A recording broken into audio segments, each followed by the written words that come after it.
కొత్త గైడ్లైన్స్, కొత్త రేషన్ కార్డుల జారీకి విధి విధానాలు, విడివిడిగా రేషన్ కార్డు, ఆరోగ్యశ్రీ కార్డులు. ఉత్తమ్ కుమార్ రెడ్డి అధ్యక్షతన కేబినెట్ సబ్ కమిటీ. ఎమ్మెల్సీలుగా కోదండరాం, అమీర్ ఖాన్ల పేర్లు సిఫారసు. జిహెచ్ఎంసీలో ఔటర్ గ్రామాల విలీనానికి కేబినెట్ సబ్ కమిటీ. ధరణి పేరును భూమాతగా మారుస్తూ నిర్ణయం. నిఖత్ జరీన్, సిరాజ్కు ఒక్కొక్కరికి 600 గజాల జాగా ఉద్యోగాలు. తెలంగాణ కేబినెట్ నిర్ణయాలు అంటూ ఒకరిని చూస్తున్నాం. సో కొత్త విషయం ఏంటి అంటే కొత్త రేషన్ కార్డులు ఇవ్వడానికి గైడ్లైన్స్ ప్రిపేర్ అవుతున్నట్టు తెలుస్తూ ఉంది. సో ముఖ్యమంత్రి రేవంత్ రెడ్డి అధ్యక్షతన రాష్ట్ర మంత్రివర్గం సమావేశమై పలు కీలక నిర్ణయాలు తీసుకుంది. కొత్త రేషన్ కార్డుల జారీ విధి విధాన రూపకల్పనకు మంత్రి ఉత్తమ్ కుమార్ రెడ్డి అధ్యక్షతన కేబినెట్ సబ్ కమిటీ ఏర్పాటు చేయాలని మంత్రివర్గం నిర్ణయించింది. రేషన్ కార్డు, ఆరోగ్యశ్రీ కార్డు విడిగా ఇవ్వాలని నిర్ణయం తీసుకుంది.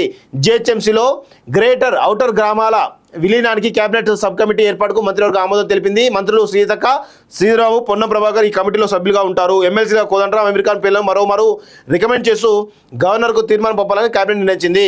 అసెంబ్లీలోని ఆ కమిటీ హాల్లో సీఎం రేవంత్ రెడ్డి అధ్యక్షతన రాష్ట్ర మంత్రుల సమావేశం జరిగింది. సో మొత్తానికైతే చాలా పలు కీలకమైనటువంటి అయితే గత 10 సంవత్సరాలుగా ఇటు రేషన్ కార్డులు కావచ్చు, ఆరోగ్యశ్రీ కావచ్చు, ఈ రెండు కూడా చేయలేదు. కేసీఆర్ పకడ్బందీగా చేయలేదు వీటన్నిటి కూడా. సో ఇప్పుడు రేషన్ కార్డుల జారీ ప్రక్రియ అవుతుందో అది దాని ఉత్తమ్ కుమార్ రెడ్డి గారి అధ్యక్షతన సబ్ కమిటీ చేసారు.